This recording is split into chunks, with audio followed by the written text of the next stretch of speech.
So the Sultan of Brunei is in some hot water right now related to Sharia law in Brunei. The Motion Picture and Television Fund has joined a growing list of organizations and individuals that are refusing to do business with the Beverly Hills Hotel because it is owned by the Sultan or the government of Brunei, and they're protesting the country's new Islamic Sharia laws, which punish adultery, abortions, same-sex relationships with flogging and stoning. But the Sultan of Brunei, he's into it. We've got a quote from him. The decision to implement the Sharia penal code is not for fun, but it is to obey Allah's command as written in the Quran. So let's tell you a little bit more about Brunei. Brunei is a conservative country where alcohol is banned. Muslim courts already govern family affairs.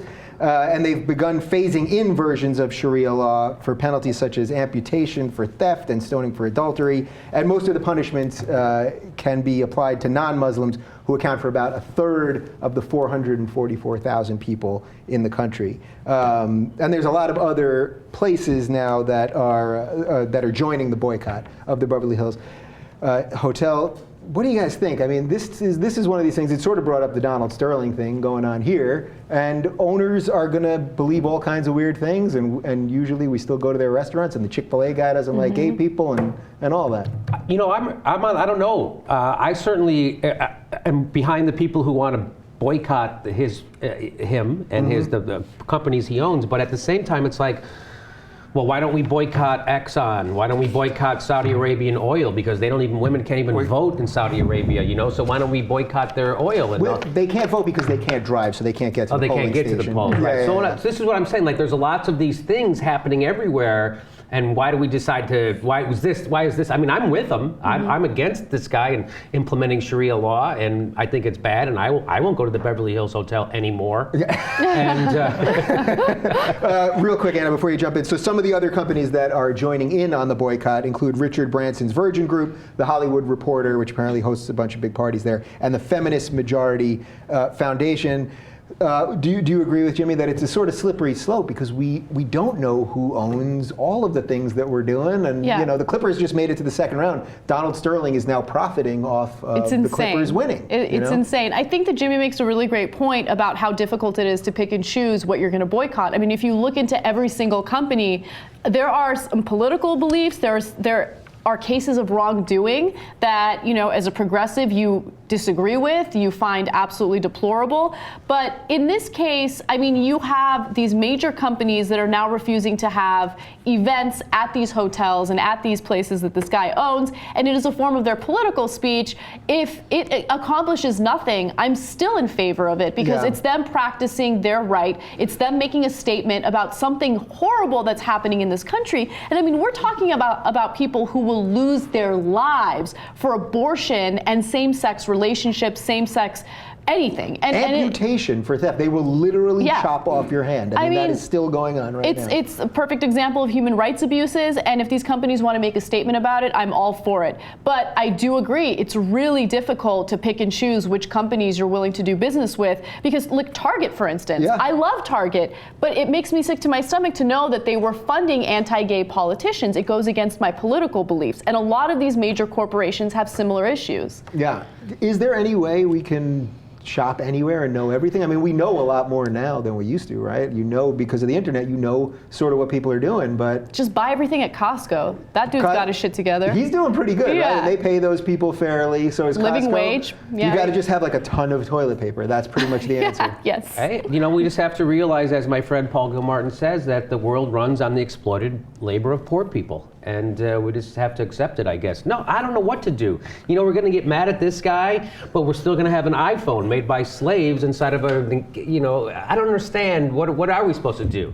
And, you know, and then people come down on Amazon.com too, but I'm like, wait a minute, those are okay. Those are just shitty warehouse jobs. I've had a shitty warehouse job before. He's not exploitive. So I don't know, where do you... Well, yeah, so do you guys make a distinction between people that live here and do these things domestically versus internationally? So someone like Donald Sterling, he was discriminating against American citizens. you know what I mean, versus the Sultan of Brunei, this is happening, you know, Yeah. half the world away. So does that, so not that it makes it better, and he's Yeah. doing I know what you mean. obviously horrible stuff, but does that make some distinction where you could say, all right, if I'm staying in Beverly Hills, I'm going to go to the, Jimmy, where else would you stay in Beverly Hills? The Hilton? Oh, I go over to my friend Petey Estes, But yeah, I mean, does that make any difference to you whether it's someone that's doing it here versus doing it somewhere else? it shouldn't make a difference, right? Ideally, if you're committed to the cause or the idea, and I think it's good. I say, you know, who do you stop? I say protest everybody. I don't know. I will say this though, like you see what happened, and I brought this up before on the show when people got behind when Glenn Beck said all that horrible stuff and called President Obama racist and he hates white people, and then so they boycotted, and finally Fox News was like, hey, you're costing us money, you have to go.